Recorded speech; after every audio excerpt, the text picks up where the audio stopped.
사울이 사무엘에게 기름 부음을 받습니다. 이제 이스라엘의 왕이 세워지는 겁니다. 이스라엘 백성들이 사무엘에게 왕을 강력하게 요구했습니다. 이것은 정말 어이없는 행동입니다. 제가 자주 말씀드리는데 여러분, 이스라엘에 왕이 없었던 적이 한 번도 없었습니다. 그들의 왕은 누구십니까? 바로 여호와 하나님이십니다. 우리 역시 마찬가지입니다. 우리의 왕이 여호와 하나님이심을 기억합시다. 이것을 망각하면 안 됩니다. 오늘 새벽에도 우리의 왕이 여호와 하나님이심을 고백하는 시간 되시기를 간절히 바랍니다. 사무엘이 사울에게 기름 부음을 받습니다. 하나님은 이스라엘 백성들의 요구사항이 탐탁지 않으셨지만 수용하셨고, 하나님께서는 사울을 이스라엘의 왕으로 택하셨습니다. 오늘 본문 앞장인 사무엘상 9장 21절을 보면 알 수 있듯이 사무엘에게 기름 부음을 받은 사울은 자기 자신은 자격도 없고 그 일을 감당할 수 있는 능력도 없다고 생각하였음을 알 수 있습니다.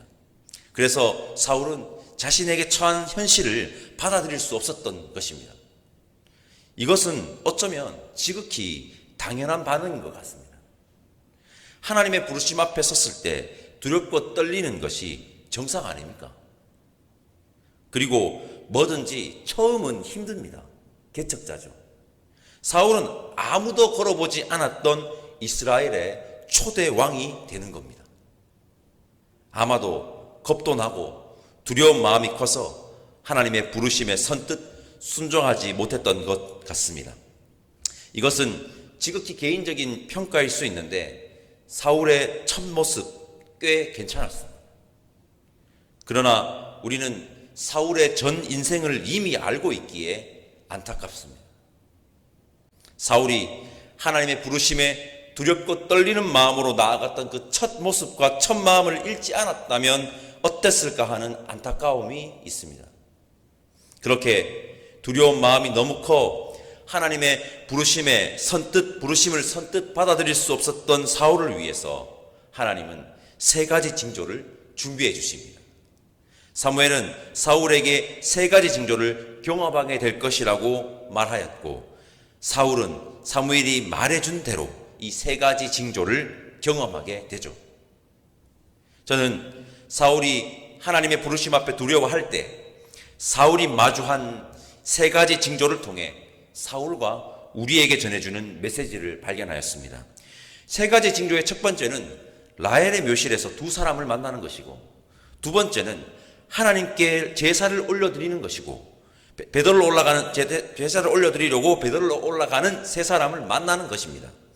마지막 세 번째는 예언하며 내려오는 선지자들의 무리를 만나는 것입니다. 라헬의 묘실, 창세기 35장 16절에서 20절을 보면 라헬이 베델에서 에브라스로 가는 길에 해산, 즉 베냐민을 낳다가 죽었다는 사실을 알 수 있습니다. 라헬이 낳은 베냐민의 이름의 뜻이 오른손의 아들입니다. 오른손은 하나님의 능력과 도우심을 상징합니다. 그리고 사울이 바로 베냐민 지파 자손입니다. 라헬의 묘실에서 두 사람을 만나는 것은 자신의 정체성을 자각시키는 것으로 하나님의 능력과 도우심으로 행하여야 함을 말하는 것입니다. 하나님의 능력과 도우심으로 행해야 한다. 베델을 향하는 세 사람을 만나는 것은 예배자로 살아야 함을 말하는 것으로 오직 여호와 하나님만을 향해야 함을 말하는 것입니다. 예언하는 자들을 만나는 것은, 예언 많이 들어서 아시죠? 예언은 하나님이 맡겨주신 말씀입니다. 선지자에게 가장 중요한 것은 하나님이 맡겨주신 말씀 그대로 전하는 것입니다. 살아가는 것입니다. 예언하는 선지자들을 만나는 것은 하나님이 말씀하신 대로, 하나님께서 말씀해 주신 대로 살아가라고 말하는 것입니다. 여러분, 그러면 됩니다. 그러면 된다는 것입니다. 하나님께서는 두려워하는 사울에게 세 가지 징조를 통해 확신을 주심과 동시에 어떻게 살아가야 하나님이 주신 사명, 주의 일을 제대로 감당하는지를 지금 말씀하고 계시는 겁니다. 우리 역시 사울에게 알려주신 그 말씀대로 살아간다면 우리에게 맡겨주신 주의 사명을 잘 감당할 것입니다. 그것은 하나님의 능력과 도우심을 의지해야 하고 여호와 하나님만을 향하여야 하며 하나님이 주신 말씀대로 살아가는 것입니다. 이 세 가지를 명심하시고 살아가는 저와 여러분들 다 됩시다. 그러면 됩니다. 그러면 되게 되어 있습니다. 오늘 본문에 신앙인으로서 갖추어야 할 중요한 자세가 나옵니다. 저는 이걸 잘해야 한다고 생각하는데 우리 8절 말씀 함께 읽어보겠습니다. 8절입니다. 너는 나보다 앞서 길갈로 내려가라. 내가 내게로 내려가서 번제와 화목제를 드리니 내가 내게 가서 내게 행할 것을 가르칠 때까지 7일 동안 기다리라. 아멘. 제가 주목한 구절은 7일 동안 기다리라입니다. 7일 동안. 여기서 나온 이 구절에서 나오는 이 7일은 시간상으로 7일일 수도 있지만 성경에서 7은 여러분 완전수입니다. 성경은 숫자를 함부로 사용하지 않습니다. 즉, 이 구절은 뭡니까? 하나님의 완전한 때를 기다리라는 것입니다. 여러분, 사람들이 가장 못하는 것이 무엇일까요? 바로 기다리는 것입니다. 기다리는 것을 잘 못합니다. 기다릴 수 있어야 합니다. 기다릴 수 있어야 합니다. 하나님의 완전한 때를 기다리는 우리가 됩시다. 그렇게 신중하게 신실하신 하나님의 역사를 기대하고 기다리는 자가 우리들이기를 소망합니다. 제가 12절 말씀 읽어보겠습니다. 재밌는 표현이 있습니다. 12절 제가 읽겠습니다. 그곳에 어떤 사람은 말하여 이르되 그들의 아버지가 누구냐 한지라. 그러므로 속담이 되어 이르되 사울도 선지자들 중에 있느냐 하더라. 사울도 선지자들 중에 있느냐? 이 표현은 여러분 한번 잘 보십시오. 긍정적으로도 사용할 수 있고 부정적으로도 사용할 수 있는 문장입니다. 사울이 선지자 중에 있네? 그럴 줄 알았어. 와, 사울이 왜 저기 있어? 사울이 선지자들 중에 있는 게 말이 돼? 이렇게 긍정, 부정 모두 사용 가능한 문장입니다. 오늘 사무엘상 10장 12절에서는 긍정적인 표현으로 사용하고 있으며 이 표현이 사무엘상 19장 24절에 똑같이 나오는데 사무엘상 19장 24절에는 부정적인 표현으로 사용하고 있습니다. 이 표현을 묵상하던 중에 저는 이 표현이 떠올랐습니다. 너 그리스도인이었어? 이 표현 역시 긍정과 부정 모두 사용 가능한 문장입니다. 나는 네가 행하는 것을 보니 그리스도인인 줄 알았어. 라는 이 긍정적인 표현과 너 그리스도인이면서 왜 그래? 다른 사람들보다 더 엉망이야. 너 그리스도인이었어? 라는 부정적인 표현 둘 다 사용 가능한 문장입니다. 사울도 선지자 중에 있느냐? 이 표현이 긍정적인 표현에서 부정적인 표현으로 바꿔야 합니다. 그러나 우리 모두는 너 그리스도인이었어? 이 표현이 변함없이 긍정적인 표현으로만 사용되어지기를 간절히 소망합니다. 성도 여러분, 사무엘이 사울에게 기름을 부은 대로 하나님은 모든 절차를 인도하십니다. 절차까지 다 인도하십니다. 그 장면이 사무엘상 10장 후반부의 이야기입니다. 우리 22절에서 24절까지 말씀 함께 읽어볼까요? 22절에서 24절입니다. 함께 읽겠습니다. 그러므로 그들이 또 여호와께 묻되 그 사람이 여기 왔나이까? 여호와께서 대답하시되 그가 진보다리들 사이에 숨었느니라 하셨더라. 그들이 달려가서 거기서 그를 데려오매 그가 백성 중에 서니 다른 사람보다 어깨 위만큼 컸더라. 사무엘이 모든 백성에게 이르되 너희는 여호와께서 택하신 자를 보느냐? 모든 백성들 중에 짝할 리가 없느니라 하니 모든 백성이 왕의 만세를 외쳐 부르니라. 아멘. 모든 절차를 마치고 사울이 이스라엘의 초대 왕으로 뽑혀 세워졌는데 사울이 보이지 않는 겁니다. 사울이 어디 숨었습니까? 진보라다리들 사이에서 숨어 있는 것입니다. 여기서 알 수 있는 것은 하나님께서 바로 찾으시거든요. 숨어도 소용없습니다. 하나님께서 바로 찾으십니다. 저는 이 모습을 긍정적으로 봅니다. 긍정적으로. 그래서 이 사울의 첫 모습은 꽤 괜찮았는데 라는 아쉬움을 감출 수가 없습니다. 그렇게 진보다리에 숨어있는 사울이 백성들 앞에 딱 등장을 합니다. 성경은 사울은 다른 사람보다 어깨 위만큼 더 컸다고 증언하고 있으며 컸다고 생각했으며 사울을 본 백성들은 만세를 불렀다고 하고 있습니다.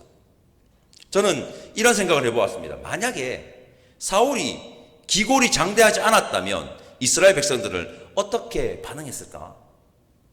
사울의 외모가 아주 준수했다고 말하는데 사울의 외모가 준수하지 않았다면 이스라엘 백성들은 어떻게 반응했을까? 그 반응은 어땠을까? 저는 이 장면을 통해 우리에게 말하는 것은 이스라엘 백성들은 여전히 눈에 보이는 것에 매료되어 있다는 것을 우리에게 말하는 것입니다.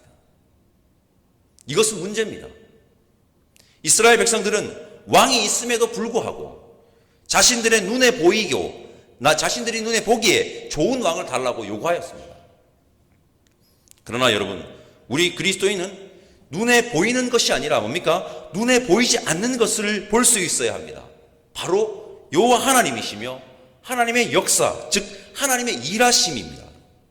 그저 눈에 보이는 것에만 매료되어서 반응하는 자들이 아니라 눈에 보이지 않는 여호와 하나님과 하나님의 일하심을 바라보는 우리가 되기를 간절히 소망합니다.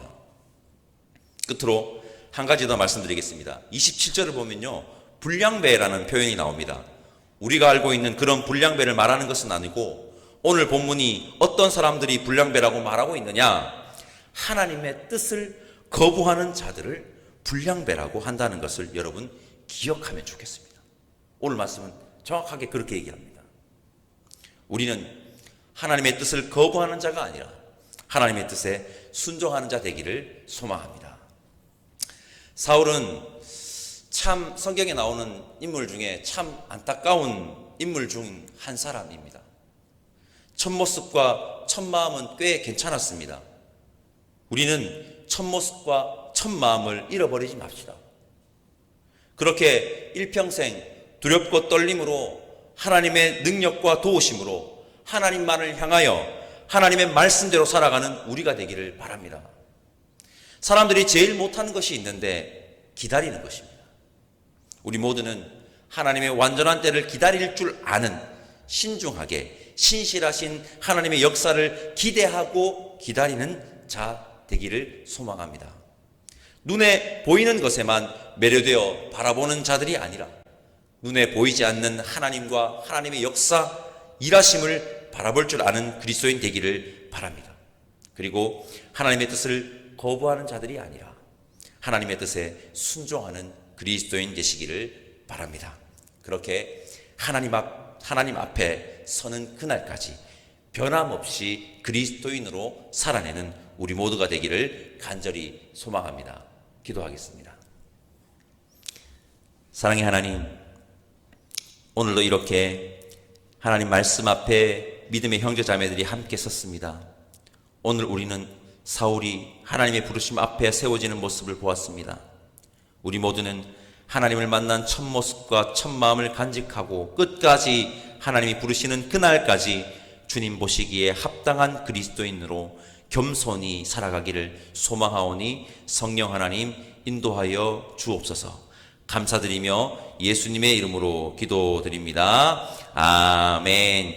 하늘에 계신 우리 아버지, 아버지의 이름을 거룩하게 하시며 아버지의 나라가 오게 하시며 아버지의 뜻이 하늘에서와 같이 땅에서도 이루어지게 하소서.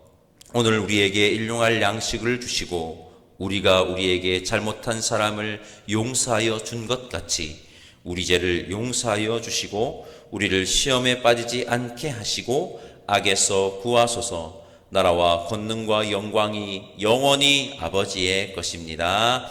아멘.